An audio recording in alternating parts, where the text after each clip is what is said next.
아들맞이 무속닭입니다. 우리 무속인들이 점을 보고 나서 이제 구슬을 하는 경우가 있어요. 이제 점을 보면은 점만 보는 것이 아니라 이제 굿이라는 걸 하게 된단 말이에요. 이 점이라는 것은 의사로 치면은 진짜를 하는 거고, 굿이라는 건 치료하는 과정이라고 생각하면 돼요. 이 치료를 하는 과정에서 진찰의 결과에 따라서 이제 경증이 있고 중증이 있단 말이에요. 이제 가볍게 치료를 할 수 있는 경우 있고, 중증이라 해서 아주 어려운 치료를 할 수 있단 말이에요. 이때 가벼운 치료하는 걸로 우리가 이제 뭐 살풀이, 뭐 홍수매기, 삼재풀이 이런 것이고, 중증의 치료를 필요로 하는 것은 조상바람이 났다든지 신바람이 났다든지 어떤 이런 조상과 신에 의해서 얽혀있는 일들, 이런 일들을 중증 치료라고 해요.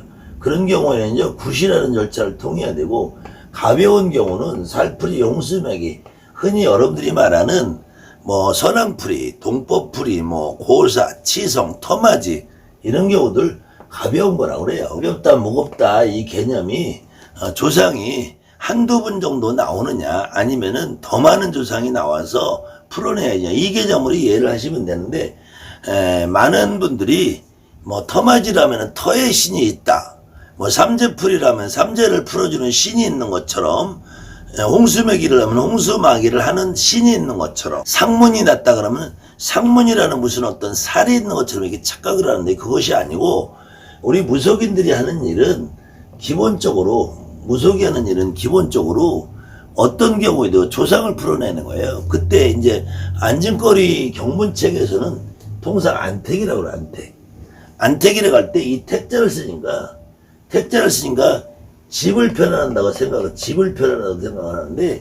집을 편안하게 하기 위해서는 반드시 그 집에 관련이 되어 있는 그 가정에 관련된 조상이 풀어져야 된단 말이에요. 그때 통상 그러면은 선생님 구슬할 때는 어떤 경우를 읽고, 고사를 할 때는 어떤 경우를 읽고, 치성을 할 때는 어떤 경우를 읽고, 똑같이 고사나 치성을 해도 살풀이를 할 때는 삼재풀이 할 때, 홍수매기 할 때 뭐 초파일에다 대수대명을 한다, 토고사를 한다, 집들이고사를 한다, 차고사를 한다, 뭐 상문을 푼다, 선왕풀을 한다, 뭐 군웅풀이를 한다, 이렇게 매번 경우에 따라서 어떤 경우를 읽어야 되느냐라고 질문하시는 분이 계세요. 그런데 막상 여러분들의 선생님들이, 법사님이라는 분들이 경을 읽는 모습을 보면은 그런 거하고 상관없이 읽어요. 그런 건 상관없이 읽는데, 대부분 어떤 내용 정도냐면은 기본적으로 구실을 하게 되면은 정심경이라는 것부터 해서 육주문, 태을고신경, 부정경 이렇게 기본 순서로 읽게 돼요. 여기까지가 우리가 부정을 푸는 절차라고 그래요. 부정을 푸는 절차고, 이 부정을 풀고 나서 여기에서는 이제 사람에 따라서 태을경을 먼저 해야 되느냐, 육주문을 먼저 해야 되느냐, 정신경을 먼저 해야 되느냐, 뭐 이거 갖고도 제가 초창기에 강의해놓은 곳이 있는데, 뭐 태을경은 뭐 남이 이래 가서는 나를 보여야 되니까 먼저 읽어야 된다 이렇게 개소리하는 사람들이 아직도 있어요. 아직도 있는데, 아무튼 여기 부정경까지는 태을경을 먼저 읽든지 육주문과 정심경을 먼저 읽든지 중요한 게 아니고, 부정경까지는 기본 부정을 푸는 절차다. 그랬을 때 그 이후에 여기에 나오는 용호축살살경이라든지 40발 장청이라든지 옥추경 신장경이라든지 천수경이라든지 요거는 여러분들이 선택을 해서 할 수 있다는 얘기예요. 선택을 다 해도 되고, 시간이 나오면 다 해도 되고, 이 중에서 만약에 용호축사살경이라는 거는 말 그대로 용과 호랑이의 힘을 빌어서 무언가 나쁜 것을 죽이고 쫓아낸다 이런 얘기니까, 이런 경우는 살풀이나 삼재풀이나 홍수맥이나 대수대명이나 이런 때 해주시고요. 48 장청이나 옥수보경이나 이런 경우에는 대수대명이나 토구사나 이런 경우에 써주시면 되고요. 천수경 같은 경우는 뭐 경상도나 이렇게 전라도 같은 경우 아직도 불교 문화가 많이 잔재적으로 남아있는 데에서는 천수경 같은 경우 또 꼭 기본적으로 해주셔도 뭐 큰 문제는 안 돼요. 그런데 그 다음에 핵심이 되는 것이 이 가중축원이라고 해요. 가중축원. 그래서 가신이라고도 하고, 가신. 이 집안에 있는 신들을 말하는 건데요. 그때 조왕, 당산, 천룡, 지신, 명당, 성주, 여기까지 기본으로 경을 읽어줍니다. 기본으로 경을 읽어주고, 이 이후에 기본 순서가 이 옛날에 과거에 여러분들이나 우리들의 선배님들은 이 순서를 했어요. 이때 성조 축설경이란 것은 이때 성주경이라고 할 때는 이 성의 주인이라는 얘기고 이 성조라는 거는 이 성을 만든 조성하다 만든 축이라는 건 건축할 때 축이에요. 축.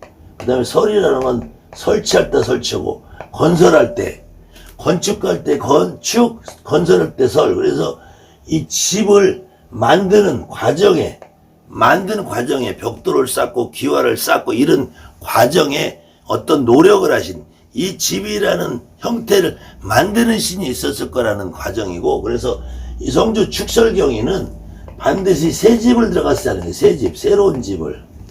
그 다음에는 성주풀이라는 것은 이 새 집이든 헌집이든 새 집이나 헌집이다는 성주를 지금 이 집에 어떤 식으로 해서 성주님이 앉았느냐 안 앉았느냐 해서 이거는 통상 성주맞이 터맞이 요런 때 하는 것이고, 성주 축설경이라는 것은 새 집을 지었을 때 하는 거예요.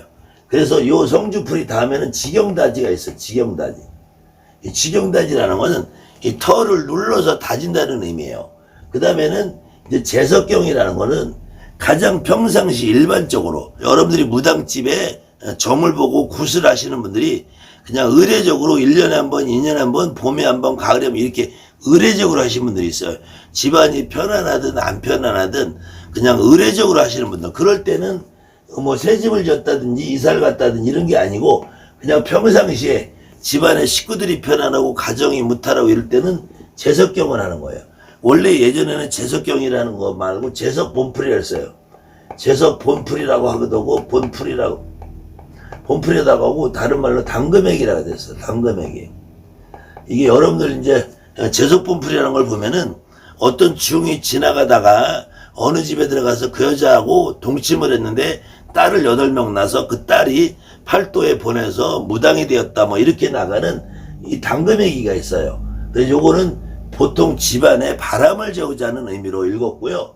그 이후에 이제 역대축원문이라 해서 이 우리나라의 어떤 역사나 우주가 만들어지고 이 세상이 만들어진 계기가 된 그 과정을 표현을 하면서 이 집안일 편안하게 해주십시오 하는 의미에서 통상적으로 역대축원문은 보편적으로 공통적으로 다 읽게 돼 있었어요. 그 다음에는 이제 그 일하는 목적에 따라서 소원에 따라서 이 앞에서 용어축설설경이나 48청경이나 옥추경이나 천수경을 하는 경우도 있었지만 어느 경우에는 여러분들이 만약에 산제를 지낸다. 그럼 산안경을 읽으면 주면 돼요. 어느 경우는 이 집에 대수대명이나 명달이 거는 일, 생일불공, 생일치성, 그 다음에 이 집에 어떤 아이가 태어났는데 병치를 한다든지 할 경우에 칠성경을 읽어주고요. 그 다음에 삼신제왕경은 이 아이가 뱃속에 있어서 10달 동안 아주 편안하게 해서 순산을 바랄 때, 뱃속에 임신한 상태에서 순산을 바랄 때는 삼신제왕경을 읽어주는 거고요. 이때 삼신이라는 것은 원래는 이 석잠자를 쓰는 것이 아니라 나을 짠자 산부인과 신이에요. 산신이 발음상 삼신으로 바뀐 거예요. 그 다음에 삼신 경축이라는 거는 이거는 출생을 했을 때 출생을 했을 때고, 삼신 제왕경은 임신을 했을 때는 거예요. 여자가 임신을 했을 때이고, 선왕경이라는 걸 그래도 여러분들 선왕풀이, 신중경이라는 거는 내림굿이나 신비경도 내림굿이나 가리굿이나 백살제해경은 또 살풀이나 대수대명이나 삼재풀이나 홍수맥이 삼재경은 말 그대로 삼재풀이 육모적살경도 마찬가지. 육모라는 거는 옛날에 이 포졸들이 들고 다니는 방망이에 이 형태가 6개 모를 연 형태로 돼 있어서 육모방망이, 육모방망이라고 해요. 이 육모방망이의 이름을 따서 6모를 방망이 들고 하니까 나쁜 것을 몰아낸다. 그럴 때 살풀이다, 삼재풀이다, 홍수맥이다. 그러면은 여러분들이 어떤 목적이나 소원이 있을 때는 요 기본주택이라는 책을 보면은 이렇게 순서대로 읽다가 요 부분에서 선택을 해서 읽든지, 그 다음에 요 기본 안택이라는 걸 쭉 읽어주고요. 그 다음에 목적에 따라서 집과 가정과 관련된 일들 요런 경우 읽어주고요. 그 다음에 개별적인 목적에 따라서 칠성경, 산왕경, 삼신제왕경, 삼신경축, 성왕경, 신중경, 신비경, 백살제경, 삼재경, 육모적살경. 여러분들 충분히 제목만 봐도 어떤 일에는 앞에 전체적으로 요렇게 읽어주고 요 정도에서 선택을 해서 발췌해서 읽어줘도 되고요. 어느 경우는 요만큼만 읽어주고 역대축어문을 읽고, 그 다음에 이 중에서 이런 내용들의 경우를 한 번, 두 번, 세 번 반복해서 읽어줘도 충분하다는 거예요. 그렇기 때문에 반드시 이렇게 해야 된다는 순서는 없는데, 그래도 이 안택경 책을 제가 이렇게 만들 때에는 지금까지 여러분들이 선배님들이 해오던 그 내용 중에서 가장 보편적으로, 가장 합리적으로 일에 따라서 구분 지을 것 없이, 간혹 보면은 뭐 고사치성지, 뭐 차를 팔 때, 살 때, 집을 지을 때, 집을 팔 때, 토고사는 어떻게 하고, 뭐 이렇게 다 종류별로 나눠져 있는 책들인데 정신없어서 못 봐요. 그렇기 때문에 이 책 한 권만 가지면은 여러분들이 충분히 요 중에서도 어느 경우는 한 줄 읽다 실리고, 두 줄 읽다 실리고, 석 줄 읽다 실리고, 네 줄 읽다 실리고, 그렇다면은 실리면은 실리는 되면서 그 뒷대목은 없어지면 돼. 그러다 또 실리면은 읽다가 실리면 또 풀어내고, 읽다가 실리면 풀어내고, 그 다음에 마지막에 이 치성이나 굿이나 고사나 이 목적에 따라서 여기 있는 내용을 다시 책을 이렇게 펼치면서, 뭐 삼재가 들었으면 삼재경을 읽어주고, 그 다음에 성황에서 풀면 선왕경을 읽어주고, 삼신, 아이가 태어나서 건강하게 자라길 바라면 삼신 경축을 읽고, 산재를 지나면 산왕경을 읽어주고, 물에 가서 읽으면 용왕경을 읽어주고, 이 내용별로 다 내용이 있으니까 여러분들이 그때그때 요 순서를 찾아가면서 읽으시려면은 얼마든지 여러분들이 이 책을 한 번씩 읽어보고, 요 내용이 어떤 내용이 들어있구나. 성왕경도 있고, 삼신경축도 있고, 삼신제왕경도 있고, 산왕경도 있고, 용왕경도 있구나. 그럼 삼재풀이경도 있고, 칠성경도 있구나. 성주풀이도 있고, 성주축설경도 있고, 뭐 다 있구나. 요 책 한 권이면은 여러분들이 대한민국에서 여러분에게 점을 보고 상담을 하시는 분들, 어떤 경우든 토구사를 하든 집들이를 하든 이렇게 해서 가중 축원을 해주고, 그 다음에 역대 축원문을 해준다든지 성주 축설경이나 성주 풀이를 해주고 지경다지 같은 걸 넣어줘도 되고요. 여기서 지신경만 읽어도 되고, 지신경, 당상경, 조항경을 읽어도 되고, 성주경, 명다경을 읽어도 되고, 그건 여러분들이 충분히 선택을 해서 할 수 있다는 거예요.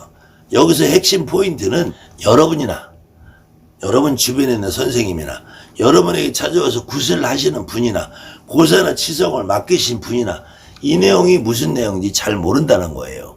이 내용이 잘 모르고, 제가 이 내용에 대한 강의를 지난 시간에 꾸준히 다 해냈는데도 불구하고 사실 내용을 보면 좀 보잘것없어요. 그런데 사실은 또 이거 아니면 해먹을 게 없잖아요. 이거 아니면 뭘 갖고 읽어요? 여러분이 성경책을 읽을 거예요? 불경책을 읽을 거예요? 아니면 도덕책, 교과서를 읽을 거예요? 논어명제, 중용대학, 사서, 삼경을 읽을 거예요? 그래도 우리 선배들이 이 책을, 이 내용을 가지고 몇백 년을 이어온 내용이고, 제가 예전에도 한번 보여드렸습니다만, 제가 예전 영상에도 한번 보여드린 적이 있는데, 요렇게 지금 우리가 읽고 있는 경문 내용하고 많이 다르지 않은 여기에 불설 지신경 뭐 오마장생경부터 해서 여기 보면은 조항경부터 다 있어요. 이런 내용이 그대로 다 있는 아주 오래된 내용인데 불설 조항경, 산항경, 환희조항경, 당산경 이것이 1926년에 만들어진 거거든요. 그럼 지금부터 정확하게 96년 전 책이라는 거예요. 96년 전. 96년 전에 이 내용하고 완벽하게 똑같은 책이 이렇게 존재한다는 것은 최소한 100년 이상, 최소한 300년 이상을 우리 선배들이 이걸 썼기 때문에 이거 아니면 할 게 없단 말이에요. 그렇기 때문에 여러분들이 그렇게 요 내용을, 기본적인 내용을 이해하시면은 고사를 하든 살풀이를 하든 삼재풀이를 하든 구슬하든 치석을 하든 애기를 낳든 집을 팔든 터고지라든 터마지라든 가서 이 내용을 앞에 내용 뒤에 내용 조금씩 발췌해서 읽으면은 이 책 한 권이면 못할 일이 없다는 겁니다. 아무튼 이 책을 충분히 많이 읽어보시고 공책에도 써보시고 눈에 들어와야지 있거든요. 그래서 조금씩 한 글자씩 한 장씩 외워가면은 훨씬 더 현장에서 구슬하고 고사하고 치성하고 경을 읽을 때 도움이 되는 거고요. 만약에 못 외우면 이 책을 펴놓고 하셔도 여러분들 제갓집들은 여러분들에게 왜 책 보고 하냐 소리 안 해요. 오히려 책이라는 걸 보고 하면은 더 좋아하시는 분들 많이 계세요. 많이 참고하시기 바랍니다. 감사합니다. 하늘만이 부족됩니다.